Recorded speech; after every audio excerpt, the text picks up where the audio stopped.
Well, welcome to another episode of Room Shots with Sean right here in the Rock Rage Radio Network, brought to you by Barstools and Bandtalk. I'm a little tongue-tied here. Second guest in a row from Sweden, which is super exciting. I have Magnus Styrén from the band Styrén, all the way from Sweden. Sir, Yes. welcome. Thank you. Thank you. So tell us a little bit about your band. You guys are new to Curtain Call, is that correct? Yes. First of all, there was only me as a solo project, and I got a lot of attention from like local radio and a lot of support from old friends and stuff, and and all of a sudden I was in a song contest on the national radio here in Sweden. We got to the finals, so wrote a couple of more songs, and a guy on Rock Rage Radio in Los Angeles heard one of my songs, and put me and Curtain Call together, and a couple of weeks later I was signed. So at that point I just had to form a band, so we're doing the first gig on Saturday. Oh, very good. Yeah. So how long did it take you to find the people that you wanted to play as part of this operation? I was quite fortunate because old people, friends I've worked with earlier, and old friends and musicians I knew of. They like approached me and offered themselves to play these songs with me live, and I had like 3 or 4 drummers mailed me and said, "Oh, that's great! I want to play drums in your band." So it was quite fortunate for me. So right now I'm having an old friend of mine playing the bass, and the rest of the guys I kind of borrowed a complete band. They're playing in a band called Feral Mind. They're like sleazy rock kind of thing. But they love this kind of heavy metal, so they joined me, so to speak, and yeah. I always hate to do this, but I have to because if I'm introducing part of what my goal is when I work with Curtain Call is to introduce their artists to my audience. We were to do a comparable, as to what Styrén would sound like. What would you tell my audience? Actually, I had some reviews, and one guy he said something interesting. He said, if Bruce Dickinson of Iron Maiden would sing on the Black Album from Metallica, this is what it somewhat would sound like, and a mix and just a bit of new metal. I don't know what new metal is, but something like that. And yeah, I've heard. I hear that a lot. The comparison with Bruce Dickinson and also Jeff Tate, the former singer of Queensryche. So I guess that's a compliment. I guess.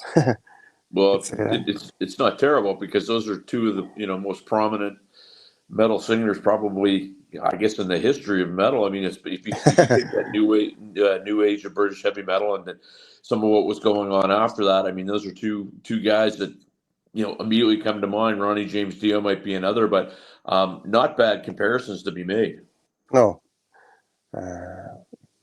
But also it puts somewhat a little pressure on me, Yeah, absolutely. I was thinking the exact same thing as you said that. I mean, you get a review like that, and then you start get people that come out to the shows, and they're automatically, arms folded, going, "Okay, this guy better not make one mistake, or the comparison is wrong." You know what I mean? Yeah. So in terms of, you mentioned you were in a songwriting contest, you were on the radio, you were writing these songs. Did you have any co-writers that you work with, or is everything done totally by yourself? No, I did. I have actually it's quite a fairy tale, so to speak, because I turned 50, you know, I 50th birthday, and my wife, she did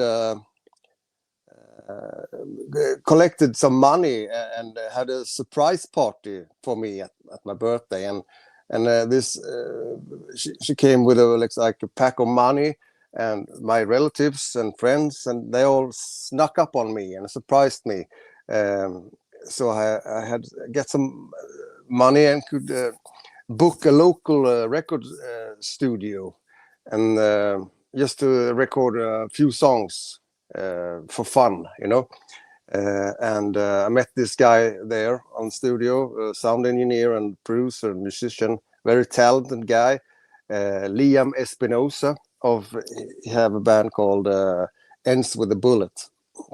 So I described my ideas for him and showed him some riffs and beats that I had, and we worked from that. And all of a sudden, we had like 9 songs or something, 9 or 10 songs. So the album was completed in a couple of months. So yeah. Well, I mean, so a little bit of an unorthodox, I guess, way of doing things, but in this day and age, I mean, and I don't really think there was ever a right or a wrong way to do things. I mean, you know, people argue different, but I mean, at the end of it all, you're trying to get your music out to as many people as you possibly can. So whatever works for you is what works for you, right? Yeah.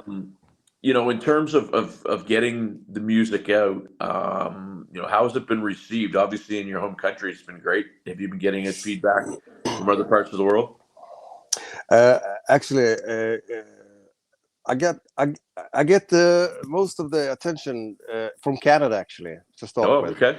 Yeah, some Canadian radios, like small radio stations that picked it up quite early.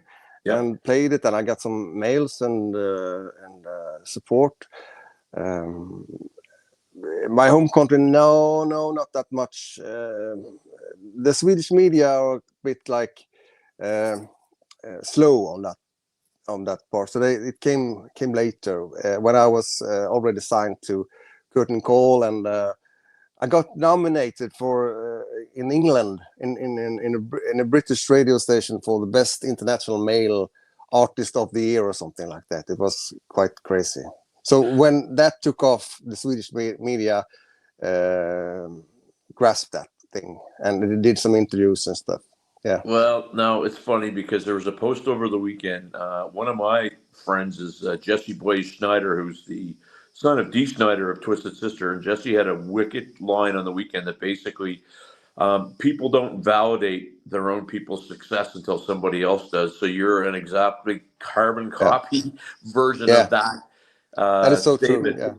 Yeah. What do you think about that? And that is so true.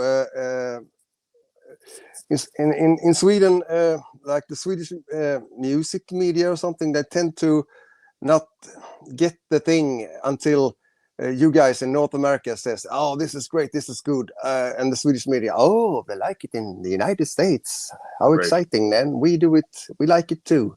So the Swedish radio, we have like a bunch of rock and metal playing radio stations in Scandinavia, but most of them they have like 5 records to choose from, it seems. Right. So they play. I love Maiden and Saxon and Metallica and all that, Guns N' Roses, all that kind of stuff. But there are other songs to play than Run to the Hills and Nothing Else Matters out there. Yeah, quite good songs too. If you put on the radio at any time in Sweden, in your car when you go to work or home from work or whatever, I can bet my right arm that at some point when you're driving, you can hear those songs at any time. And that is, I love those songs and I love those bands, but I mean, there's a lot of great music out there, and there's a lot of great new music out there. So they're a bit boring in that way. This is great perspective, though, because I work with an artist who in 2024 had over 2.5 million different views and such on her music, and she's in Canada. Um, she gets notoriety in the United States, in the UK, in the Philippines, in South Korea, and all these places. And Canada's Yeah. like, so it's not surprising. I don't know what it is that people don't want to support their own. It's just something that we all, I think, have to go through. Yeah. But that's all well and good, because it does give us an opportunity, right, to promote our music to other parts of the world, which I think is great. Yeah, sure. So you get your first gig Saturday. Yeah. 2025. I mean, we're very, very early into the year. What are your plans for the year? Well, to do this gig is like the first step, and I've been so like focused on this gig because it's the first in this lineup, and to do these songs live, it's going to be great. The venue is going to be like packed. I've been told. And after that, I've been talking to some promoters and club owners in the region of this west coast of Sweden. So probably and hopefully there will be some more gigs coming up, but nothing is booked yet. Right. But I'm working on it, right? So we'll see. We shall see. And the album will be released soon. So there's a bunch of new songs that no one's heard yet. So, but we're going to play them or some of them on Saturday. So it's going to be very exciting. When obviously, part of my goal when I work with Curtain Call is to get info to new artists, and certainly, you're one of their new ones that they've signed. Where do my viewers, my listeners, find out more about Styrén and where they get your music and just about the band? Sorry, can you say that again? Where do my viewers and my listeners find out more about what Styrén is doing and what you're up to and where they get your music? Well, there's a Facebook page and in Instagram and stuff like that, and I post sometimes, and I don't have a website yet. It's only on this social media stuff, and also Kurt Cole, they post a lot of things